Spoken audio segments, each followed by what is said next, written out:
Honorable Secretaries, Foreign Affairs and Water Resources, colleagues, ladies and gentlemen, Assalamu alaikum and very good evening. Thank you for making time for this urgent briefing at a very short notice. I greatly appreciate that. I requested this meeting to bring you and your attention to the situation that threatens peace and stability in South Asia.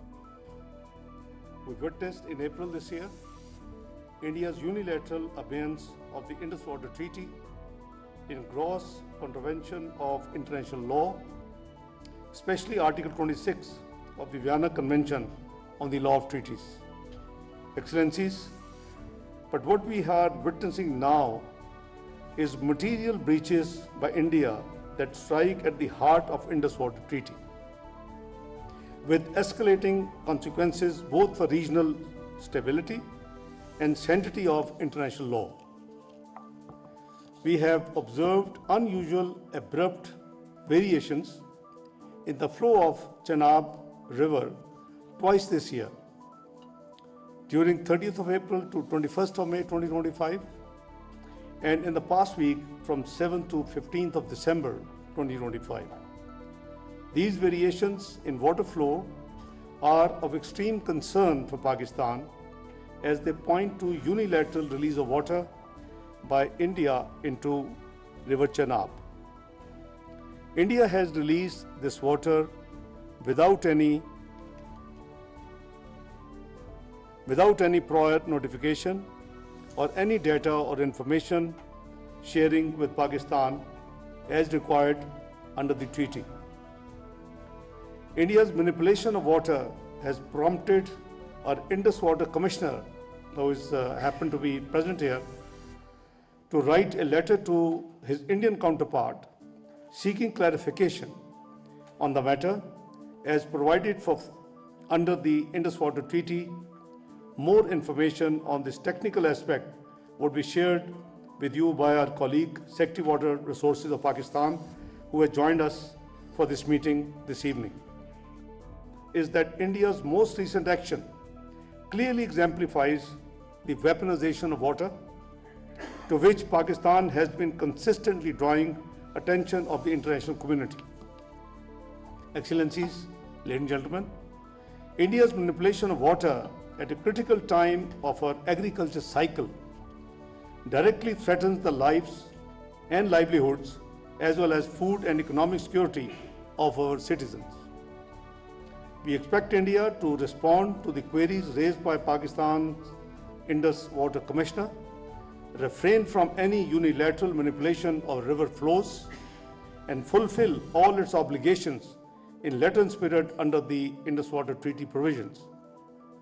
The recent violations of the treaty by India is just one example.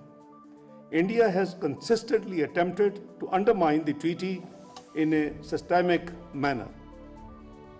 India's construction of hydropower projects such as Kishanganga and Ratle involves design features that blatantly violate treaty's technical specifications. India continues to build illegal dams to sheer disregard of the treaty obligations to impose fait accompli. With building of dams, Indian capacity to store and manipulate water is also increasing, which endangers Pakistan's security, economy, and livelihood of 240 million people of Pakistan. Excellencies, India has also halted sharing the advance information, hydrological data, and joint oversight required by the treaty, which has exposed Pakistan to floods and droughts, which all of you had witnessed recently. Such illegal and irresponsible Indian conduct has all the potential to trigger a humanitarian crisis in Pakistan. The ongoing water manipulation by India gravely contravenes international human rights and international humanitarian law, while hindering progress on sustainable development goals on poverty and hunger. If India is allowed to violate treaty and obligations of India under the treaty with impunity, we are setting a very dangerous precedent. Alarmingly, India is now subverting the treaty's own dispute resolution mechanism by refusing to participate in the Court of Arbitration and Neutral Expert proceedings. India is pursuing a deliberate strategy to sabotage the well-established arbitration process under the treaty provisions. Pakistan would like to reiterate that Indus Water Treaty is a binding legal instrument that has made an invaluable contribution to peace and stability of South Asia. Its violation, on the one hand, threatens the inviolability of international treaties, and on the other, it poses serious threats to regional peace and security, principles of good neighborhood, and norms that govern interstate relations. Excellencies, ladies and gentlemen, the Permanent Court of Arbitration, in its recent decision of June and August 2025, reaffirmed the continuing validity of the Indus Water Treaty and its binding dispute resolution mechanisms. These rulings leave no ambiguity. The Indus Water Treaty is alive and its provisions remain binding on the parties. Indian impunity must not be accepted by the international community to which we all represent.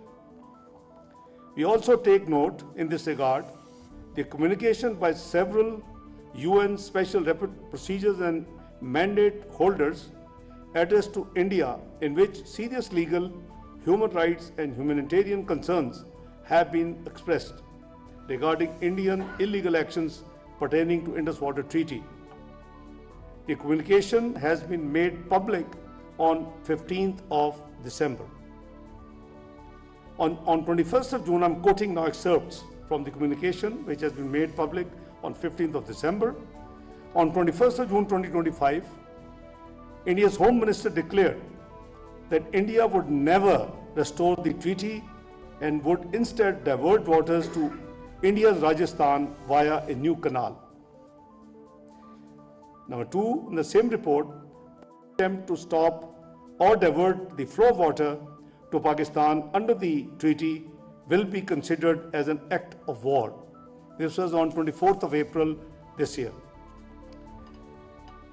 Now I'm quoting again from the report, quote, "We are concerned that India's response to the Pahalgam attack appears to, number one, have violated the rights to life and security of persons as a result of the unlawful use of force on Pakistan's territory, and two, risk violating the rights to work and livelihood and adequate standard of living, including the rights to water and food, and a clean, healthy and sustainable environment and development as a result of the actions that may be taken to disrupt the flow of water to Pakistan under the Indus Water Treaty."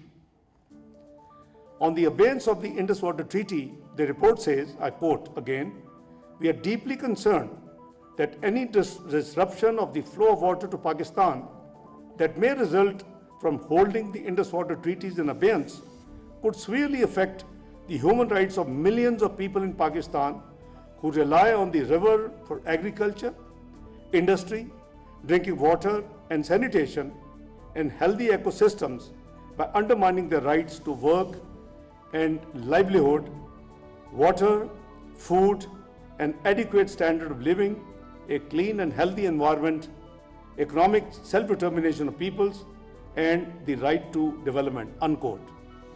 Excellencies, ladies and gentlemen, the international community must take notice of India's continued disregard of a bilateral treaty and counsel India to act responsibly in accordance with international law and established norms. Belligerent statements keep coming from the Indian leadership clearly demonstrate Indian intentions and designs to weaponize water aimed at inflicting harm on Pakistan and its people. We have repeatedly brought this situation to the attention of the UN Security Council, most recently in my letters to the UN Security Council's President on 11th of December 2025. I have similarly written to the UN Secretary General as well as UN President of the General Assembly to play their due role in this regard.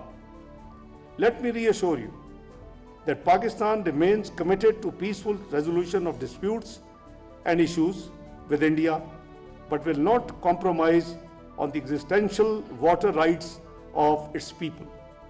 Excellencies, ladies and gentlemen, we urge the international community, especially the UN Security Council members, to take immediate steps to address this situation. We hope that in your national capacities and capabilities, you will call on India for the immediate restoration of the Indus Water Treaty in full, stop weaponization of water, uphold international law and treaty obligations, and refrain from undermining peace and stability of South Asia. I will conclude by saying water is life and cannot be weaponized. I thank you all for joining us this evening.